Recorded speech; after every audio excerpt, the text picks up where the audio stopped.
Y siguiendo con la parte endometrial, me gustaría llamar a la siguiente mesa de debate. En este caso, vamos a tratar el tema del fallo de implantación, un tema que, bueno, cuando lo propones, pues la verdad es que como esa caja negra, ¿no?, que hablaban antes, están terminando de microfonar a alguno de los ponentes. Tenemos como moderador a Julio Herrero. Julio, gracias. Gracias por venir. Creo que te vienes con el iPad ahí preparado. Yo voy con las tarjetitas como en la tele. Y bueno, ya voy presentando. Tendremos como discutidores, por así decirlo, a la doctora Juana Crespo, al doctor Roque de Besa, al doctor Antonio González y al doctor Luis Rodríguez Tabernero. Así que muchas gracias a todos. Y nada, me están haciendo que en breve van a estar aquí con nosotros. Ya en este impasse aprovecho para comentaros que después la comida será en el mismo sitio donde hemos tenido el desayuno, el coffee break, y que me habéis preguntado mucho por las pegatinas que hay encima, que qué pasa, que no os preocupéis, que hay unas pegatinas muy chulas, que si no quedan, que se lo pidáis a nuestros compañeros de ventas, que os las mandan a la clínica, al laboratorio. Y también que hay un fotocall muy chulo. O sea, que no perdáis la oportunidad de haceros unas fotitos ahí para redes sociales.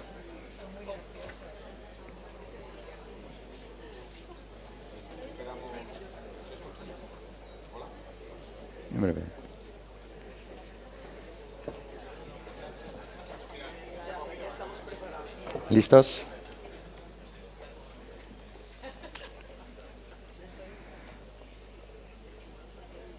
Pues bueno, ahora ya con la presencia del doctor González, os dejo con ellos. Gracias. Gracias, Nasser. Pues la verdad que para mí es un auténtico placer poder moderar a gente inmoderable, pero que evidentemente son una auténtica personalidad en todo lo que es el fallo de implantación. Yo por lo menos lo voy a intentar. Lo que sí que les voy a comentar que en mi día a día, y creo que es algo que es así en todos, la consulta más difícil que tengo es cuando acude a mí una paciente donde la beta-HCG ha sido negativa. Y ahí que la paciente pregunta, quiere respuestas, ¿por qué ha sido negativa? Y cuando esto se repite un par de veces, claro, la presión es muy grande, ¿no? Si nosotros revisamos qué es lo que nos dice que debemos hacer al final nuestra sociedad europea, que es la ESRE, ¿no?, en estos casos, que lo acaba de publicar este año, pues nos dice tan solo 3 cosas que es lo que debemos hacer a esta paciente, y es que si está obesa, pues corregir los factores de vida. Claro, la mayoría de nuestros pacientes no están obesas, por lo menos no tan obesas. Nos dice que si el endometrio es fino, que valoremos la pauta de estrógenos. Y nos dice que si se ha detectado una alteración cromosómica, que se haga un counseling, un asesoramiento genético, y se haga un DGP solo en ese caso, recomienda el DGP. Claro, estos son los menos casos que hay, los menos casos que se puede hacer algo, y que evidentemente cromosomas le hacemos a todos de entrada. Es decir, para todo lo demás, y enlazamos con la presentación que nos han hecho antes, nos dice que no hay evidencia. Pero curiosamente la ESRE nos dice que en esa charla, aunque no le aportemos soluciones a la paciente, debemos de ser amables, empáticos, con un lenguaje sensitivo. Yo no sé a cuántos pacientes han visitado después de una beta negativa, pero desde luego no solamente el lenguaje es importante, sino que se trata de aportar soluciones. Y decía Gorka que hablaba de Step2, que tardaron 3 años en conseguir el primer embarazo. La primera serie que se reportó por ellos, en los años 80, ya después, la tasa de embarazos era de un 9,8%, es decir, una tasa de embarazos bajísima. Ayer estaba en el Ministerio de Sanidad, se presentaron los datos del 2021, la tasa de embarazos que tenemos en FIF, no ahora, sino desde hace más de 10 años, Ayer estaba en un 34,7%. Y no sube, tampoco baja, a pesar de que transferimos menos embriones, pero no sube. Es decir, es normal tener esta charla, entre comillas, tensa o algo desagradable a veces para nosotros. Porque la tasa de embarazos es la que es y hay que gestionar bien las expectativas y tenemos que enseñar a gestionar bien las expectativas a los pacientes, porque estamos en la sociedad, yo digo, de la inmediatez, ¿no? La gente espera una respuesta inmediata de la medicina. Y la historia de la reproducción asistida es de algunos éxitos, pero también de muchos fracasos. Por eso se ha empezado a utilizar ese término del fallo de implantación recurrente.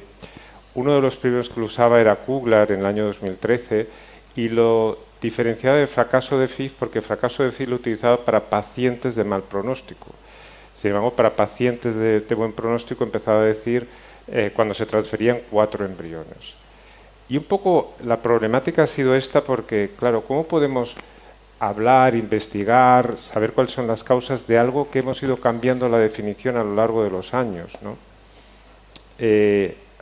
2021, si damos un salto en el tiempo, Boris Atta nos decía que era normal transferir embriones y que no se quede embarazada y que para conseguir una tasa de embarazo de un 90% en una mujer de 35 a 37 años tenemos que transferir 7, 10 embriones entre 38 y 40 y 16 embriones por encima de 40 años. Claro, esto está absolutamente paralelo a la realidad, ¿no?, que vivimos hoy en día, sobre todo en la realidad que vivimos en España con el diagnóstico genético preimplantacional. En otro lado del péndulo, el año pasado había un grupo de Lugano donde estaba Pirtea, donde estaba Dominic Ziegler, donde estaba Scott, que ponían en duda de que existiera el fallo de implantación. Es decir, decían, existe el fallo de implantación porque ellos decían que si se transfieren 3 embriones euploides, la tasa de embarazos cumulativa es de un 95%. Y por tanto que estaríamos hablando de algo excepcional que solo afectaría al 5% de las pacientes. Pero claro, esto se refiere a estudios americanos. La ESRE ahora, cuando nos habla este año que ha publicado por fin, no el draft, sino ya las guidelines definitivas, nos habla que claro, volvemos a lo mismo, si no hay preimplantacional, pues 3 embriones por debajo de 35, 4 embriones entre 35 y 39 y 6 embriones por encima de 40. Entendible que la ESRE haga algo así porque hay países donde no hay preimplantación, no tienes otras opciones. Y para todos los demás dice que cuando se transfieren 2 embriones, pues hay un fallo de implantación. Hay un estudio también de cómo consideran las clínicas, cuándo consideran los clínicos un fallo de implantación de Cidamomo, y decía que cuando se transfieren 2 embriones o 3 embriones es cuando se está considerando en estos momentos fallo de implantación. Y aquí abro el debate a mis compañeros y quería preguntar primero a Antonio, ¿existe el fallo de implantación o no existe el fallo de implantación? ¿Y cómo definirías tú el fallo de implantación? Bueno, esa respuesta y esta pregunta, la mayor parte de la sala no conoce el trasfondo que tiene, y es que hace ya algunos años, 2014, di una charla invitado por Tambre y la charla se llamaba El fallo de implantación no existe, y fue pues muy polémica. Después estuvimos en un FIBESquí, recuerdo con Antonio y algunos otros más, donde volví a insistir en el concepto y fue muy polémica y llevo toda una vida discutiendo el concepto, porque mi cerebro está mal hecho y es muy matemático, y por tanto no es así. El primero es que el concepto de fallo no es tal, está mal traducido del inglés. En inglés es failure, y failure en castellano tiene 2 acepciones, que es fracaso o fallo. Cuando hay un fallo es cuando algo está mal hecho, cuando hay un fracaso es algo que está bien hecho pero sin resultado. Si te doy la quimioterapia correctamente adecuada y no funciona, que no funciona siempre, eso es un fracaso de quimio. Si te he dado mal la quimio, eso es un fallo. Y por tanto, por favor, nunca más empleéis la palabra fallo ante un paciente, ante un titular, ante nada, porque estamos asumiendo culpa, asumiendo algo que no está bien hecho. Si siempre hay un embarazo, el 100%, y no hay un embarazo, eso es un fallo, algo ha pasado, pero es que eso no es cierto. Por tanto, nunca más hablemos de fallo, por favor, hablemos de fracaso. failure es fracaso, no es un fallo. Estamos intentándolo y no hemos conseguido todavía, que es lo que tenemos que poner como. Lo segundo criticable de la definición es el tema de la implantación. Oye, los bioquímicos no los ponemos como abortos, ¿no? Luego los ponemos como ¿qué? Como no embarazo. Y ha habido implantación, ¿no? Hay un bioquímico. Y cuando pones un embrión y por contractilidad se sale, no ha habido oportunidad de implantación. Luego tampoco podemos hablar de implantación. Podemos hablar de fracaso repetido, fracaso terapéutico, lo que quieras. Y el nombre que más se parece sería fracaso repetido, que Gorka ha usado discontinuamente, pero sí lo ha usado. Por tanto, el concepto es fracaso repetido. ¿Cuánto de esto es probable? Si yo tiro una moneda al aire y fracaso el 50% de las veces, tiro por segunda vez y fracaso el 25%, por tercera vez el 12,5%, por cuarta vez, mientras mantenga esa ley de probabilidad, lo que estoy encontrando son fracasos. No ha habido ninguna cosa mala. Pero si la ley de probabilidad no se cumple, entonces empiezo a tener fallos. Entonces a lo mejor la moneda no está bien hecha o a lo mejor tengo algún problema. Y justo eso, en tonca con lo que estabas diciendo, el artículo este de Pirtea que va a pasar a la historia de la medicina, de que después de 3 blastos euploides transferidos, eso queda el 5% de mujeres sin embarazar, cubre bastante bien una tasa de implantación de un 60%. 60% al cubo, para el que sea pirado matemático como yo, llega a unas posibilidades de un 5% más o menos. Pero es que en este Congreso americano ha habido el mejor artículo de todo esto, que va a ser todavía más histórico que el de Pirtea.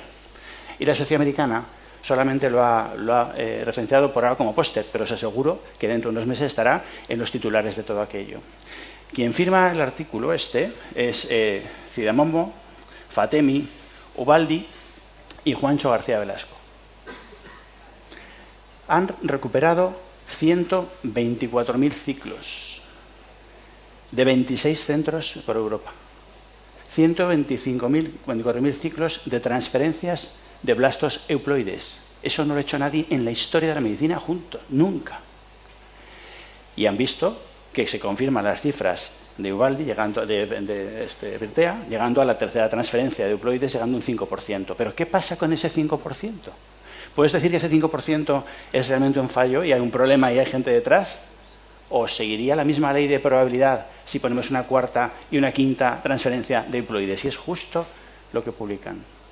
Han encontrado 105 casos donde han puesto una cuarta transferencia y se embarazan con la misma ley de probabilidad, 50 y pico %, y han encontrado 45 casos que se ponen una quinta transferencia de un euploide y la tasa de probabilidad se mantiene en un 62% de todo esto.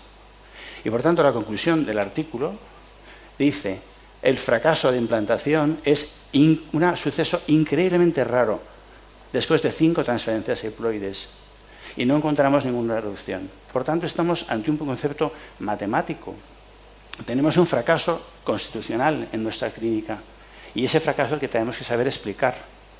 Pero usamos lo contrario, usamos el concepto de fallo repetido como una excusa. ¿Qué ha podido pasar, doctor? Mire, no lo sé, pero lo voy a buscar. Le voy a hacer estas 17 cosas que he leído por aquí y por allá para poder llegar a aquello. Y por tanto, como es una mesa redonda, procuraré hablar poco. Luego hablaré de poco más en el tema del embrión. Pero por favor, llevaos que esto es un fracaso, que es repetido, que tiene mucho que ver con el azar y que la herramienta fundamental es la comprensión ante el paciente. Disculpad la tardanza. Gracias. Muchas gracias. Ahora paso la pregunta a los otros contertulios. Juana, ¿cuándo consideras tú que hay un fallo, fracaso de implantación? Bueno, estando básicamente de acuerdo con Antonio, y me ha encantado lo del fracaso y no del fallo, porque efectivamente el fallo parece que lo hayamos hecho mal, yo consideraría que hay que replantearse. Desde luego, en cada ciclo que fracasamos, hay que replantearse si realmente estamos ante un fracaso que no vamos a poder considerar mejorar o sí. Ante cualquier fracaso es ponernos en tela de juicio qué cosas podemos mejorar. Efectivamente, si con 3 blastos euploides hay un 95% de tasa de embarazo evolutivo, lo que tenemos que es no permitirnos estar por debajo de ese 95% como centro y como profesional, para empezar. Y luego, en mi cabeza, además de que en cada ciclo pensaría si hay un motivo reiterado de fracaso o no, porque hay otro asunto, Antonio, y en eso discrepo una parte de ti.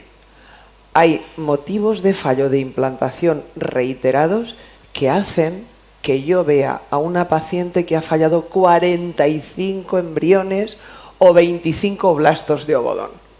Y esa mujer, tú me podrás decir que le vamos a hacer otra transferencia a la que ha fallado 45 embriones y a la 46 funcionará. Pero yo creo que esa mujer que ha fallado 45 embriones, si no haces un cambio estructural de algo además súper importante, va a seguir fallando. Sin ninguna duda. Entonces, quizá 3 blastros euploides sería el momento de decir, ¿se me está pasando algo que yo no estoy entendiendo? Porque, ojo, cada uno de nosotros tenemos una preparación diferente en diferentes aspectos. Y al final tenemos que asumir nuestras propias limitaciones, que es muy duro lo que te estoy diciendo. Pero todas estas caras jóvenes que veo que empiezan, tendrán que aprender muchas cosas que son visuales y manuales. Y al final, lamentablemente, la visual es aprendizaje y el manual también. Y dentro del fracaso, muchas veces tenemos también la impericia, que todos hemos aprendido. Creo que ponernos en todo momento en tela de juicio cuando tenemos un fracaso y un negativo es el momento de repasar qué puntos estratégicos podemos cambiar en esa paciente, porque al final no es un fallo, pero sí un fracaso. Y evaluar cada fracaso es importante, pero sobre todo cuando ya te has metido en la mochila 3 fracasos, solo debes dejar un 5% de pacientes que a lo mejor no estás sabiendo resolver tú y tendrá que verla otro. Es claro, además, mi visión. Ejemplo, gracias también por esta visión interesante, pero creo que vamos a cambiar un poco el enfoque. Cuando también los estudios, por ejemplo, el de Boris Atta nos dice, sí, tasa de embarazos cumulativo 90% cuando transfieres 3 euploides, parecido a PERTEA. Lo que pasa que nos dice, claro, si la paciente es mayor de 40 años, la probabilidad de encontrar un euploide es de un 20-25%. Hacemos ahora, claro, preimplantacional, congelamos el embrión y también supone mentalmente como un cambio en cómo planteamos las cosas, en el sentido de que hemos sacado el embrión, ahora lo vamos a poner. Pero tú sabes que a lo mejor una paciente de 42 años que al final tienes un euploide, quizás no vuelvas a tener ningún euploide. ¿Qué haces en este caso? Mi problema es hablar siempre después de vosotros dos, ¿entendés? Con lo cual ya hay un spoiler absoluto. Es que he apuntado varias cosillas. Una, estamos partiendo de la base que todo el mundo hace euploides. ¿Cuántos de aquí? Ya sé que en el norte ya sabemos quién lo hace siempre, pero ¿qué más? ¿Lo ves? Al 100%. Entonces, claro, aquí ya partimos de esta base de que ya tenemos un gran problema en el que ya no sabemos que estamos transfiriendo un embrión, en qué condiciones. Por tanto, ¿realmente es fracaso? No. Es paciente mal estudiado. O sea, no hay persona sana, hay paciente mal estudiado. Entonces, aquí el fracaso repetido no, es fracaso no conocido del por qué no ha implantado. No es exactamente un fracaso, porque no hemos estudiado el embrión que sea euploide. Por lo tanto, esto es una condición sine qua non para todo lo que estamos hablando. Porque si no lo hacemos, pues bueno, no sé qué porcentaje, pero podemos decir que es por causa del embrión. Yo recuerdo un detalle, una conferencia que me desplacé al extranjero para prevención del cáncer de ovario. Alguien se sentó allí, se sentó y dijo, no hay prevención del cáncer de ovario. Se levantó y se fue. Y nos dejó a 100 y picos allí. Esto es real. Nos quedamos todos, claro, esto fue impactante para el resto de mi vida, que era residente de aquella, porque sabía y me quedó claro que no lo era.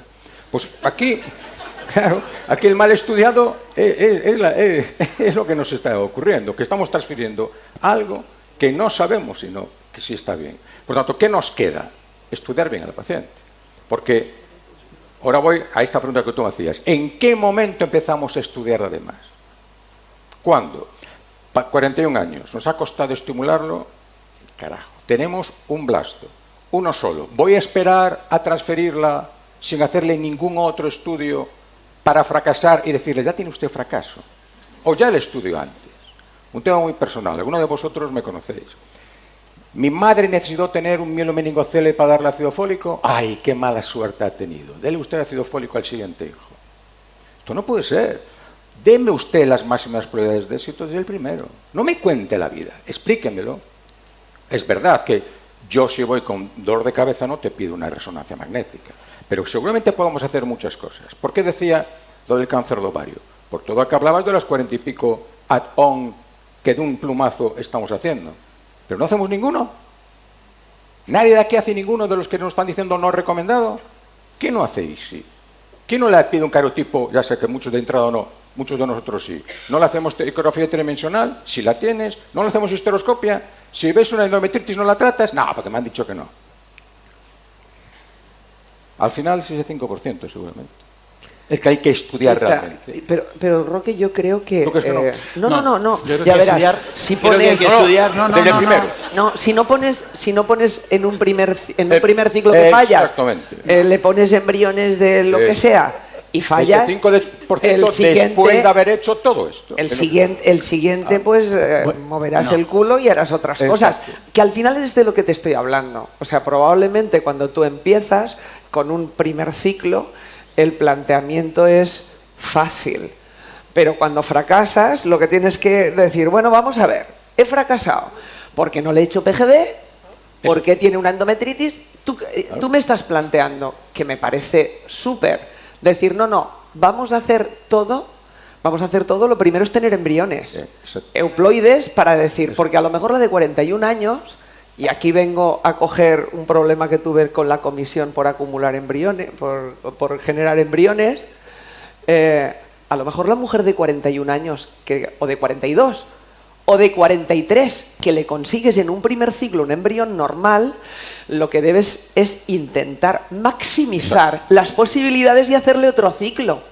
Que aquí veremos como los legalistas que nos cuentan. Hacer otro ciclo. Hacer otro ciclo para no tener uno, sino tener dos y maximizar el que tenga el primer hijo o a lo mejor el segundo. Pues, en ese momento que tiene un embrión normal. No, por supuesto, pero te estoy... Porque si yo tiene 42 años, se lo pongo cuando tiene 43, tiene un hijo, esa mujer tiene un adolescente a los 50 y pico, en aquel momento a lo mejor se suicida directamente. Pero quizá...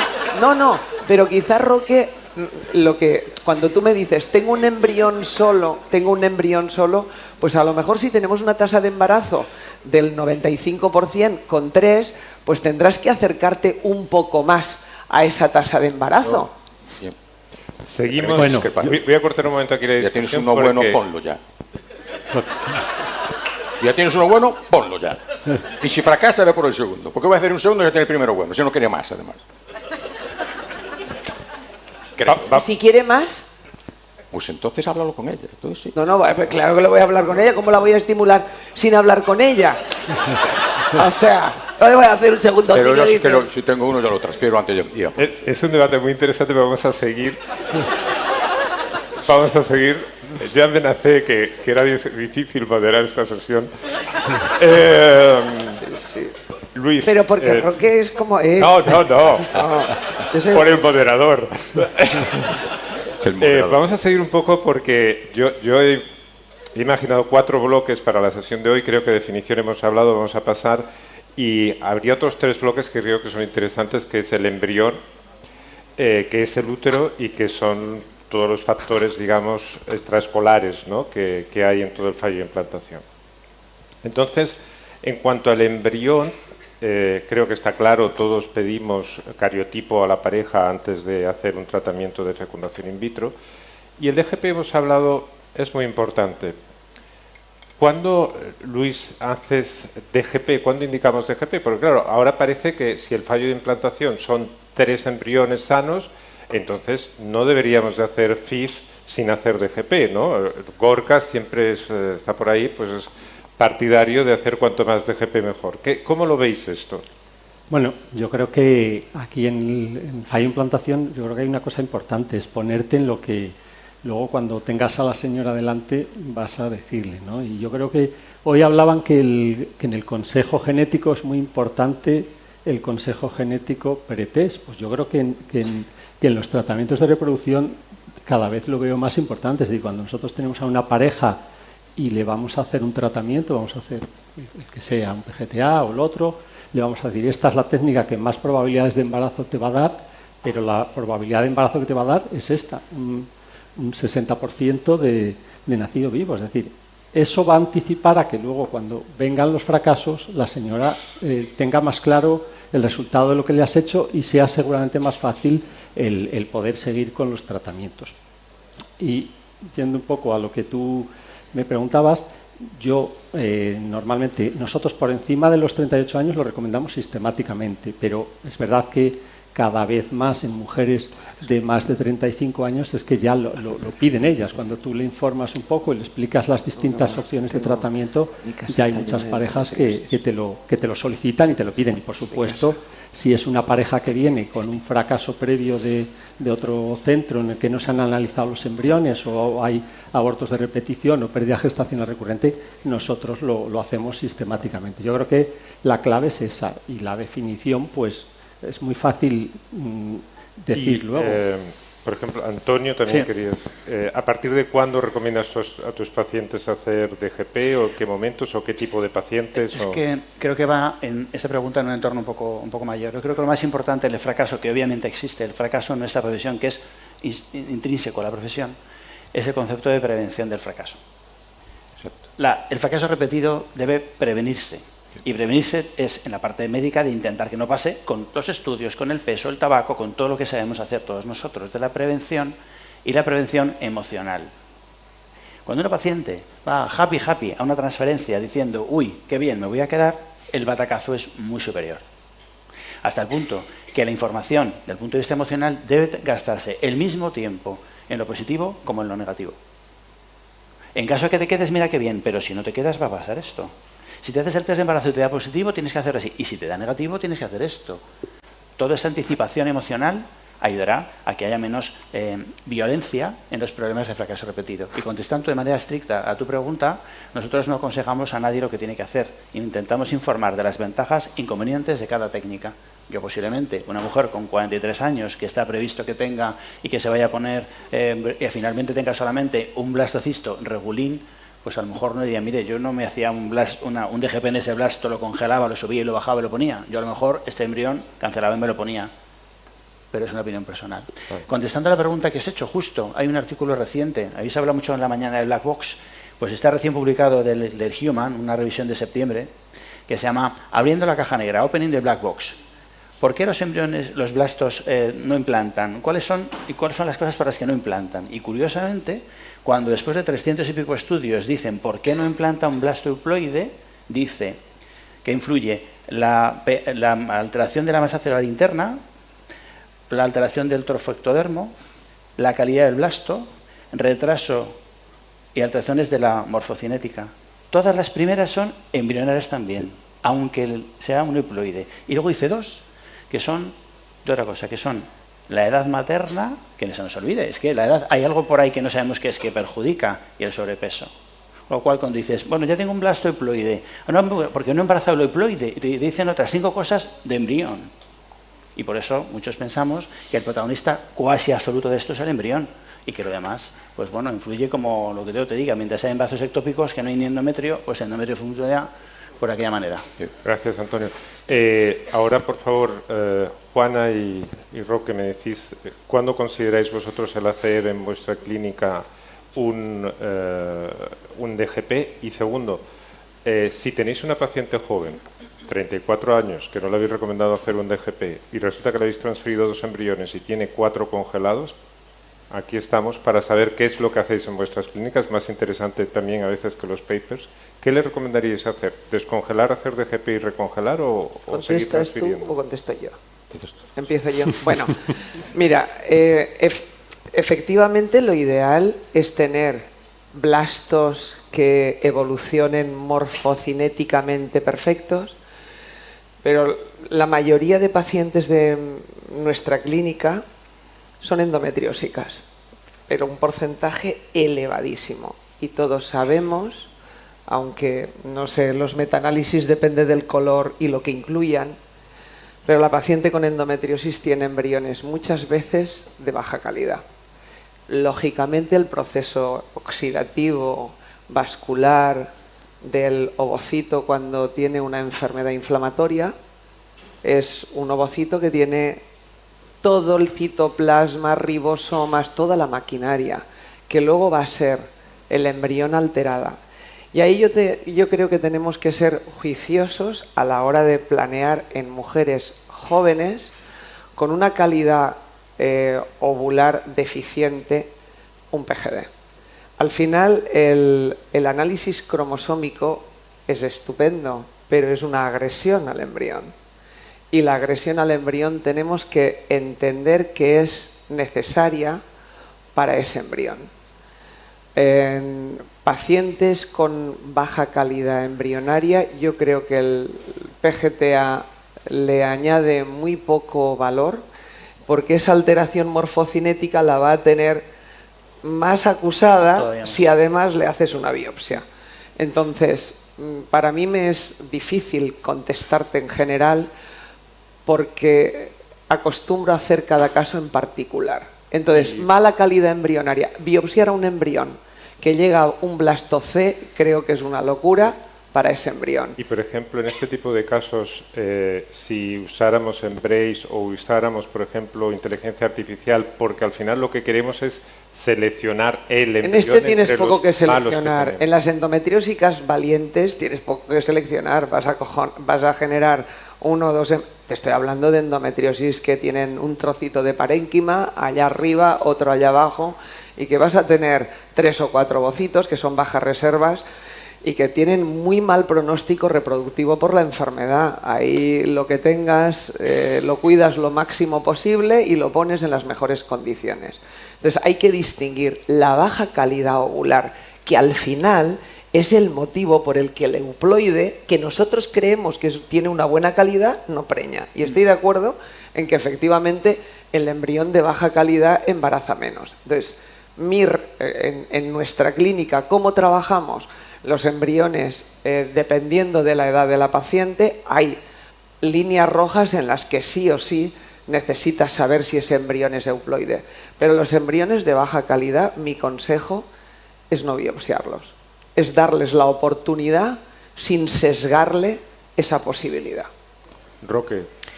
A ver, nosotros de entrada no hacemos DGP general. Decir ahora, parezco un poco tonto, decir solo sea indicación. Pues claro, mira tú qué gracia. Sea indicación, o bien por la historia clínica, antecedentes, aborto repetición, fundamentalmente la edad. Paciente de 38 años, le digo que existe, muchas veces ya lo sabéis, muchas de nuestras pacientes ya vienen informadas, le explico el por qué no, una buena parte ya me la has contestado sí, si tiene buenos embriones, a lo mejor lo hago, pero un caso determinado que decía, tengo 6 embriones, he transferido 2, me quedan 4, ¿qué hago? Pues seguramente lo mismo, a no ser que la paciente, o por las recientes razones, ya le hemos hecho todo, le hemos hecho leer al endometrio, le hemos solucionado un útero en T, lo que queráis, todo. Le hago el tercero y sigue siendo negativo. ¿Qué haríais? Pues a lo mejor en un siguiente ciclo acumular, descongelar y hacer DGP todo eso, como estrategia. Sí. Como estrategia. Pero a lo mejor no gane mucho más como resultado final. La paciente, y esto me parece que fue Gorka esta mañana, y además nos hizo un poco spoiler, pero es la realidad, de que, oye, tienes la paciente delante, he fracasado, ¿qué me va a hacer para no volver a fracasar? Entonces decirle, y es verdad también lo que decía Antonio, no, decirle el tema estadístico, sí, ya, lo que usted quiera, pero he leído que hay una inmunóloga en Madrid que es una máquina, me da del cine, y esto de la foto que te has tenido aquí, ¿cuál es la mía? Yo tengo una paciente, un fracaso repetido, que me vino con todo eso y quedó embarazada. Diré yo, joder, me quedó un bajón de la hostia yo. A favor de ella, me duró 5 minutos, estaba encantada. Pero al final, dices tú, ¿y sería por eso? Pues seguramente no. Pero da la casualidad que fue el único cambio y sí. Pues Einstein te diría, pues a lo mejor es por esto, por el único cambio que habéis hecho. Y siempre te queda esta duda. Y hablas según qué inmunólogos, según qué reumatólogos, pues sí, en algunos casos y tal, pues algún caso ahora hablaremos también de inmunólogos, pero vamos sino a proseguir. ¿Qué os parece ahora que se puede ver el ADN mitocondrial? ¿Creéis que también supone una ayuda, Roque, para seleccionar? O... Yo creo que nos estamos saltando algunos pasos entre medias de, por ejemplo, el varón. Estamos viendo unas muestras de semen que son espantosas y es muy probable que haya un componente masculino en la parte genética y que haya un componente creciente del daño embrionario por parte del varón. No me creo que por mucho ICSI que se haga, porque lo que dice el artículo decía Gorka es el ICSI sistemático con un buen semen, pero ¿cuántos buenos semenes veis hoy en día? ¿Cuántas veces podéis no hacer un ICSI, no? Entonces, en esos semenes que son espantosos, yo creo que son espantosos en la forma y espantosos en su contenido genético. Y a eso tiene que tener una contribución seguro. Y habrá más cosas de la gente que no sabemos, ¿eh? Porque las donantes muy jóvenes tienen más aneuploidías. Esa sabemos que existe, pero sí. ¿por qué? Hubo una charla súper interesante en la americana a ese respecto. Y parece que la inmadurez citoplasmática, o sea, fue una charla de un curso per-congreso de Teresa Duncan, de Francesca Duncan, y lo explicaron porque la madurez citoplasmática no necesitaba de más años de evolución y que efectivamente por debajo, para ellos las donantes óptimas eran de 20 años o más. Entre 18 y 20 habían estudiado que las anomalías cromosómicas eran más frecuentes por citoplasma. O sea que la humanidad lo está haciendo mal 6 millones de años con nuestro hijo desde los 12 a los 14 años. En cuanto tenía tenías hijos, hemos estado haciendo 6 millones de años malas cosas. Entonces, no, mal no. Saber no sabemos, sabemos muy poco. Nosotros utilizamos un ciclo. La que echa polvos en su casa utiliza este ciclo o el que viene o el siguiente y tiene un 25 ahora, un 25 el mes que viene y algún óvulo más maduro va a tener. Sin duda. ¿Sabes, Antonio? No podemos comparar la reproducción asistida a la reproducción natural. Ellos tienen una oportunidad todos los meses. La natural se está acabando la natural, o sea, tampoco... Ya. Quedan Gracias. minutos. Seguimos. Ya que hemos hablado de... Claro, el embrión se forma de gametos, hemos hablado más del óvulo, de la mujer. En el hombre, ¿vosotros recomendáis hacer la fragmentación del ADN? ¿En qué casos? ¿Dais antioxidantes? ¿Usáis el fertility chip? ¿Qué recomendáis? Nosotros sí que hacemos estudio cuando... A ver, yo creo que estos al final vamos mezclando, ¿no? Porque yo creo que estamos hablando de algo que no existe y al final terminamos hablando de casos concretos, de casos clínicos que se nos van viniendo a cada uno a la cabeza de pacientes que tenemos todos los días. Y está claro que cuando tú tienes una paciente, has hecho un ciclo, la evolución ha sido mala o tienes un semen que ya prevés que es malo, nosotros sí que recomendamos hacer fragmentación y en muchos casos recomendamos hacer FIS. Incluso lo recomendamos hacer previamente, ¿no? Porque es lo que decíamos antes. O sea, hago el ciclo, va mal y le digo, hombre, a lo mejor teníamos que haber hecho una fragmentación. Pues hágamelo usted antes, ¿no? Yo creo que eso forma parte del diagnóstico previo que teníamos que hacer. No te veo tan convencido. No lo hacemos. Nosotros tampoco. Hemos dejado de hacerlo. Nosotros Los biólogas sacamos otros datos de varios años. Al que lo tenía malo se quedó embarazado el siguiente mes de manera espontánea y al que lo tenía bueno no lo conseguíamos. Al final, dijimos, bueno, lo hacemos porque parecía que había que hacer algo. Decidimos no hacerlo. Otra cosa distinta es que, no sé, por estar de pareja de alguien, ya que te doy tantas cosas a ti, pues se le dé un antioxidante a él y lo está tomando y le parece que está haciendo algo, deje usted de fumar, tómese esta pastilla y bueno, yo también estoy haciendo algo, sabes que el varón si no hace la sentada en un bar y como si no fuera... Yo soy inflexible en el tabaco. De que el varón, yo soy una máquina y el problema de esto, entonces al final dices, no, oye, tú también tienes esto, tómate esto. Y de repente y al siguiente dice, oye, ¿cómo valía esto? ¿No? Qué caro es. Y lo que está tomando ella. Pues yo soy inflexible en el tabaco, en el alcohol, inflexible. Sí, tabaco, alcohol, obesidad, pero inflexible es decir, mira... ¿Alcohol hasta qué punto? Hombre, la definición de alcohólico está. Bueno, pero si es Alvariño, todos los días bebes 2 vasos de vino o 2 cervezas, ya eres alcohólico. Ya está. Te dejo el fin de semana el salir a comer o a cenar. Ya está. Alcohol, no más. Vale. Pasamos por motivos de tiempo al siguiente bloque, que sería el factor uterino, el tercer bloque. ¿Recomendáis hacer histeroscopia o eco 3D a todos las pacientes? ¿A todas las donde haya habido un fracaso? ¿Lo hacéis de entrada? ¿Cómo lo hacéis? Normalmente cuando llega el paciente a un fracaso repetido ya tiene docenas de investigaciones previas y parece que no es el momento para haber encontrado, hombre, mira, fíjate, justo ahora te acabo de encontrar esto, vete a Juana que te opere, porque esto estaba para... Hombre, eso entra más en la prevención, ¿no? Estamos hablando que el fracaso no existe sin causa, pero es que hay un montón de causas prevenibles y que se pueden hacer. Hay que trabajar más en la parte de prevención. Claro. Evitar llegar al fracaso tratando pero creo que estás preguntando en el fracaso o como general. Estoy diciendo en general y en el fracaso. O sea, ¿a partir de cuándo hacéis? A ver, una ecografía 3D la tienes como diagnóstico ya de la primera línea, en la primera. Hola, buenos días. Tienes que hacer una ecografía y la eco 3D te permite uno de los actores importantes en la reproducción, que es el útero. Entonces, sistemáticamente todas las pacientes deberían tener una eco 3D porque además es no invasiva, estás haciendo la eco 2D.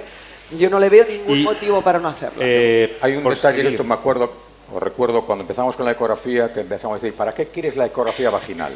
¿Os acordáis? Sí. Tenemos una edad y ¿cómo que no? O sea, los que hacíamos ecografía nos quedábamos, ¿pero cómo que no? Pues no, había gente que se empeñaba en que no aportaba nada a la vaginal. Yo creo que ahora mismo en reproducción, ya sé que esto es muy duro y a lo mejor que me diga, vaya arrogancia, no se puede hacer reproducción sin una ecografía tridimensional vaginal. No, no lo comparto. ¿Vale?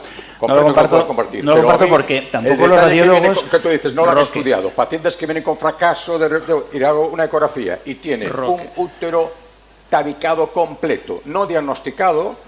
A ver, es para matar. Roque, ¿cuántas de esas hay? Por otra parte, cualquiera de los que estamos en la sala con ecógrafo 2D tiene una visión muy profunda de lo que está pasando. Un radiólogo no hace radiografías en colores, no hace falta. De entrada, puede ser una prueba que tiene su indicación. Yo lo que veo difícil no es decidir las pruebas, sino de saber qué hay que hacer con ellas. Porque dime tú, ¿hace cuánto que no ves un útero que dices, normal, no sé decirte nada, la que no tiene una cosa por aquí, una cosa por allá, como enciendes el Doppler, hagas saltar el cual, y luego ¿qué haces? Cuando tiene esa imagen que sí, que sea de adenomiosis, pero que no, pero que sí, pero que no, ahí que empezamos a... Yo creo que va un poco a tratar. ¿Qué haces? Si la tienes, la utilizas. Algunas accesibles. Entiéndeme este comentario que no va incisivo. Si la tienes, la usas. Si no la tienes, no la necesitas. Solo hay locos, no hay manicomio. Claro, si no hay manicomio, no hay locos. Joder, claro. Pues si no tienes la ecografía tridimensional, no la haces. No, Roque, no lo comparto. Espera, ya sé que no lo compartes. No lo comparto. Hay otra cosa, la histeroscopia. Yo tengo la suerte de aquí, a esta distancia, tengo una de las mejores histeroscopistas que hay en mi tierra. Oye, hazme una histeroscopia. Pim, pum, sale, ya está hecha. Claro, ¿qué ocurre? ¿Al 100%? No, pero a lo mejor al 80%. Maridos no, ¿no? La histeroscopia al marido no se la haces, ¿cómo? ¿no? La histeroscopia al marido no se la haces, ¿no? Al marido. Al marido no, vale. Yo tengo el ecógrafo 3D en la consulta y no lo empleo sistemáticamente, es un complemento. Porque tú tienes un coco y unas cosas que llevas toda una vida haciendo ecografías y sabes perfectamente cuando una cosa está normal o cuando tienes dudas. Pues a lo mejor tú sí, pero creo que a mí me llegan úteros unicornes que en longitudinal se han visto bien y es una... el que no lo ve en 2D no lo ve en 3D. No es el ecógrafo. Vale, acepto que ayuda ayuda mucho. Vamos a proseguir. ¿Y si encontramos, por ejemplo, un mioma? Antes estaba claro si había un mioma submucoso se quitaba, si era subseroso o no, si era intramural solo cuando tocaba y deformaba la cavidad, pero ahora los intramurales estamos en una zona gris. ¿Qué hacéis con estos intramurales? ¿Cuándo quitáis? ¿Cuándo no? Bueno, yo creo que es un poco lo mismo, ¿no? Que hablamos del que no hay fallo y luego pues resulta que hay muchas circunstancias que hacen que puedan condicionar los fallos de implantación. Yo creo que no hay duda en los miomas submucosos que siempre los recomendamos quitar y desde luego no transferimos si tenemos ninguna patología dentro de la cavidad. Y los subserosos, pues yo creo que vas evolucionando, también depende un poco del número de ciclos que haya fallado, pero si la señora ha tenido 2 transferencias fallidas, yo haría una miomectomía en los submucosos. ¿Y Juana, por ejemplo? Juana o Roque, ¿qué? A ver, yo tengo la fortuna de ver muchos fracasos. Entonces, es una fortuna, porque eso te ayuda a saber cómo resolver el problema que tienes delante. Lógicamente, cuando viene una paciente que ya le han transferido 3 o 4 veces y esa sería la media de nuestra clínica, yo soy absolutamente... todo tiene que estar perfecto. Y claro, un mioma intramural y sobre todo los fúndicos, pensad en funcionalidad uterina. El útero no es un bolso, el útero es un músculo. Y es un músculo que funciona. Imaginad cómo puede funcionar un mioma fúndico transmural en el momento de la implantación, que además pueda tener un componente inflamatorio adenomiósico. Lógicamente, cuando llega a mí, no pacto con ese mioma, adenomioma, porque tengo la suerte de ver el fallo de implantación. Entonces, es importante, y aquí es un foro para mí súper importante, sobre todo que los cirujanos, al ver el mioma, no quiten un mioma, dejen un útero funcional, que no tiene nada que ver con quitar el mioma. La escuela de la cirugía reproductiva no es muy potente en algunas ciudades y yo entiendo que algunos compañeros penséis en un mioma como en un diablo. Hay que preparar a los cirujanos reproductivos para que el concepto de dejo un útero funcional lo entiendan y entiendan que eso es escuela, porque yo estoy cansada de ver escaras de histeroscopistas que utilizan mucha electricidad y que llegan a mí con hidrometas de repetición que no voy a resolver porque el tejido subendometrial está quemado. Estoy cansada de ver suturas de miomectomía dentro del útero, que no se preñan, que llevan un DIU. Cansada de ver cirujanos que no son reproductores y que no entienden lo que tienen que hacer con ese. Entonces, efectivamente yo soy muy quirúrgica, pero tengo un equipo reproductor. Entonces, quizá todos tenemos que pensar que el cirujano al que referimos no tiene que ser un buen cirujano, tiene que ser un reproductor. No, pero tu caso, sobre todo en casos que ya llevas fracaso reproductivo. Sí. O sea, tú a una de primero no se lo quitas. Pero yo creo que eso es igual, es lo mismo que la histeroscopia. Yo digo, la histeroscopia no la tiene que hacer cualquier el mioma histeroscopista. fúndico transmural, que lo ves además como único motivo, dices, bueno, vamos a ver, esta mujer porque no se preña, tiene un endometrio, tiene un semen perfecto, unas ovulaciones perfectas y no se ha preñado nunca. Y es a lo mejor no tiene ningún ciclo y me lo planteo y digo, oye, pues en mi época, que era la tuya, los miomas se operaban porque sangraban, porque crecían o porque no se preñaban. La tercera indicación, que parece que nos la hemos olvidado. ¿Hay algún otro motivo para que no se preñe? Pero opérala bien, opérala para preñarla. No le pegues 4 puntarracos. ¿Que viene quitado el mioma? Sí, hombre. Y la barbada por dentro. Ya cerramos por motivos de tiempo que me están apremiando y pasamos al último bloque, quizás a uno de los más conflictivos, y os ruego brevedad. ¿Qué opináis de la inmunología? ¿Trabajáis con inmunólogas dentro de vuestro centro? ¿Remitís a alguna inmunóloga? Quizás es uno de los temas más controvertidos dentro de todo esto. Antonio, primero. Muchas gracias. Bueno, soy muy escéptico con la inmunología reproductiva porque si miramos el asunto con perspectiva, ya hace muchos años, por ejemplo, en los años 90, ya se intentó ver si era posible embarazar a las mujeres más dándoles esos inmunosupresores simulando lo que era un trasplante. Y el resultado fue que no. Después empezaron los primeros albores pensando que podía funcionar las inmunoglobulinas. Y cuando parecía que ya estábamos detrás, ya se vio que no. Y cuando parecía que habíamos cerrado el campo de la inmunología, se inventó otra cosa, que eran, creo que fue lo siguiente, las NKs, pudo ser. Y las NKs, y luego, cuando ya vimos que no venía para nada, se inventó otra cosa. Entonces yo me siento que estoy siempre detrás de la inmunología y que cuando llegamos a mirar un tema no funciona, pero aparece una cosita nueva. El artículo, el tercero que traía, que es el que nos ha puesto Gorka, de 40 y pico páginas diciendo todo esto, la verdad es que la ciencia no va a favor de todo eso. Y hay un dato clave. La persona tiene 2 sistemas inmunes, su cuerpo y su útero. Y lo que le pasa a su cuerpo y a su útero son cosas diferentes. Mientras sigamos intentando investigar qué le pasa al útero de la mujer investigando el sistema inmune de fuera, tenemos una causa perdida en esa condición. Y luego creo que es suficientemente complejo para que no podamos decir inmunología sí o inmunología no. Ahora, cuidado con los pacientes, les estamos dejando una vía abierta para que, como tienen miedo al fracaso, pues hagan cualquier cosa. Ahora existe una palabra que he visto por ahí y me ha parecido terrible: psiconeuroinmunología. ¿De verdad que consentimos que eso exista? ¿Psiconeuroinmunología? El paciente tendrá un Pero está neurotrauma. ahí. Una paciente que ha llamado hace poco, que estaba, una consulta telefónica con una paciente en otra zona que no es de nuestra provincia, 44 años, y preguntaba si le podíamos hacer las recetas para hacerse una prueba de Ganderella. Es decir, perdona, que eso, entonces 44 años, embrión no estudiado con DGP, paciente con obesidad, y ha ido a un nutricionista. Y el nutricionista había dicho, para preparar bien tu cuerpo, que no haga Ganderella, que te haga el ginecólogo una citología. Estamos en un nivel así, entonces cuidado con dejar abrir la puerta de la inmunología, que es una profesión absolutamente seria y científica, a que sea una commodity de que en cuanto tengo un poquito de disgusto y un fracaso, pues me voy a que me ponga el inmunólogo alguna cosa. Creo que lo estamos banalizando. Roque, No, totalmente de acuerdo contigo. Creo que Y estamos- solo con un detalle más que quiero enroscar. Además, encima lo personalizan a muerte. Esto es igual. Estoy seguro que todos de aquí podríamos decir ahora la personalización que le hace cada uno de ellos. Ha salido ahí. ¿Eh? Ha salido. La misma receta para todos. Es una personalización absoluta, pero la personalización del inmunólogo. Muy bien, pues muchas gracias. Espero que todos hayáis disfrutado tanto como he disfrutado yo de estos contertulios, que creo que se merecen un gran aplauso. Un beso.